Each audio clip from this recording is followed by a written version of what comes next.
Sebelum melanjutkan, jangan lupa subscribe dulu, terima kasih. Bab 54, menghantui seperti hantu. Lihat saja, meskipun Yin Min memiliki kekuatan yang luar biasa, ada banyak murid Sekte Tianhuan di tingkat alam laut spiritual mendalam dan alam awal, serta 5 murid di alam laut spiritual luar biasa. Pertarungan semacam ini pasti akan membuat mereka menderita, kata pria kekar itu dengan bangga. Namun tak lama kemudian mereka melihat Jian Wushuang membunuh 4 orang pengikut alam laut spiritual luar biasa dengan sigap dan kejam, sedangkan para pengikut Sekte Tianhuan yang tersisa melarikan diri. Mereka berempat tercengang. Itu tidak mungkin. Tidak bisa dipercaya.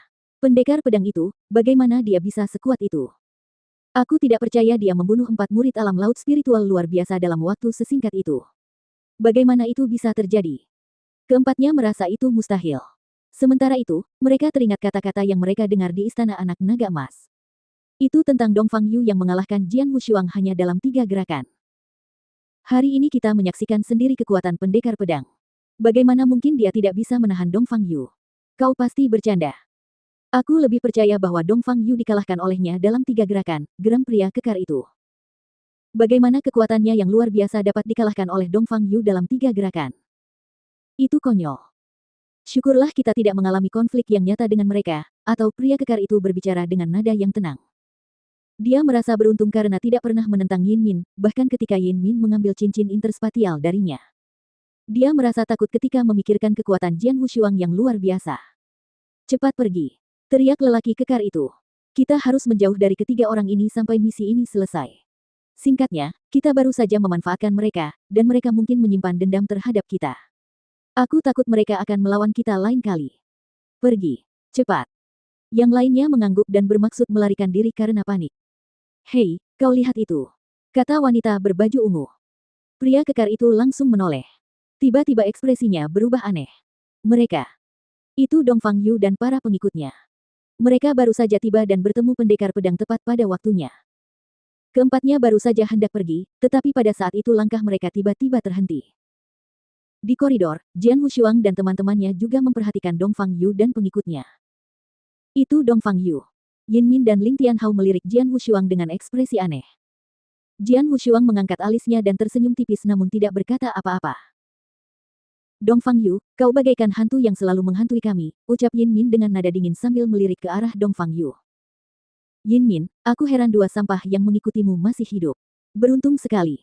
Dongfang Yu muncul di depan mereka, berbicara dengan suara sombong, mari kita langsung ke intinya.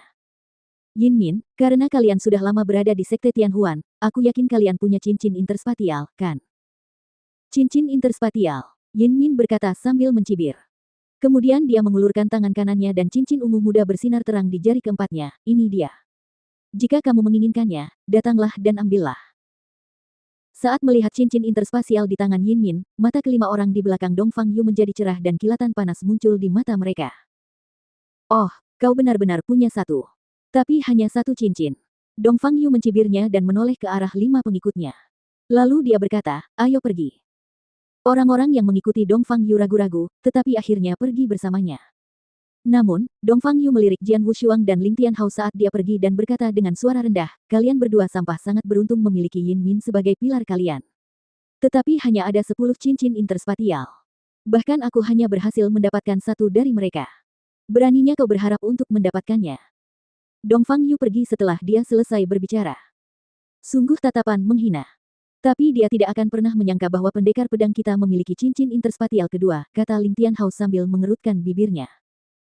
Aku heran dia tidak mengganggu kita. Itu salahku. Seharusnya aku memberikan cincin itu padamu, Haozi, tikus. Jika Dongfang Yu tahu cincin interspatial ada di tanganmu, dia pasti akan mencoba mengambilnya darimu tanpa ragu-ragu. Dia pasti berharap melihat Dongfang Yu mencoba merebut cincin itu sekarang. Jika dia memulai perkelahian, Jian Wushuang akan langsung memberinya pelajaran. Namun Dongfang Yu tidak ingin merebut cincin interspatial itu saat dia melihat cincin itu ada di tangannya.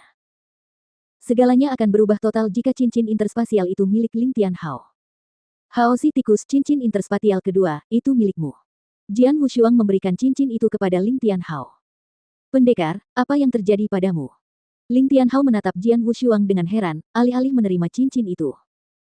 Aku butuh kalian berdua untuk membantuku, kata Jian Wushuang langsung. Apa yang bisa kami bantu? Yin Min juga menoleh ke arahnya. Lihat loteng ini. Jian Wushuang menatap loteng di sampingnya dan berkata sambil tersenyum, aku ingin berkultivasi sendiri di loteng ini tanpa gangguan, jadi aku butuh kalian berdua untuk melindungiku. Mengolah. Kamu ingin berkultivasi sekarang? Yin Min dan Ling Tianhao keduanya merasa tercengang. Apakah kamu berhasil mencapai terobosan? Yin Min bertanya secara spontan. Ya, kata Jian Wushuang dan mengangguk. Benarkah? Yin Min dan Ling Tianhao sama-sama terkejut. Mereka yakin bahwa kemampuan bertarung Jian Wushuang sudah luar biasa di antara orang-orang di alam laut spiritual. Jika dia berhasil menembus alam inti emas, dia mungkin akan mencapainya. Inti emas primordial, level yang mereka harapkan dapat dicapai suatu hari nanti. Aku butuh waktu untuk berkultivasi, tetapi aku tidak tahu berapa lama yang aku perlukan. Mungkin misi kita akan selesai sebelum aku selesai berkultivasi. Jadi cincin interspatial kedua secara alami milikmu Haozi Tikus. Bagaimanapun, ini adalah kesempatan terakhirmu untuk mencoba misi pengawal naga emas. Jika kau gagal, kau tidak akan pernah bisa menjadi pengawal naga emas selama sisa hidupmu. Tetapi itu tidak sama bagiku, kata Jian Wushuang sambil tersenyum. Begitu ya, Ling Tianhao mengerti, jadi dia menganggukkan kepalanya sambil tersenyum dan berkata, terima kasih banyak. Anda dapat mengandalkan kami untuk menjaga daerah ini. Kami tidak akan membiarkan siapapun mengganggu Anda. Terima kasih, kata Jian Wushuang.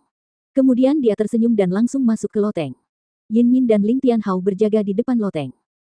Lelaki kekar itu beserta kawan-kawan menyaksikan semuanya itu karena mereka masih berada di dekat pelataran. Apa yang dilakukan pendekar pedang? Kenapa dia masuk ke loteng? Apakah dia tiba-tiba memahami sesuatu? Apakah dia akan membuat terobosan? Akankah dia mencapai inti emas? Raut wajah mereka menjadi gelisah. Kekuatan Jian Wushuang sudah sangat mengerikan. Level seperti apa yang akan dicapainya setelah ia berhasil menembus level tersebut? Jangan pedulikan apa yang dia lakukan. Mulai sekarang, jika kita bertemu mereka bertiga, kita akan segera berbalik, kata lelaki kekar itu dan bergegas pergi bersama yang lain.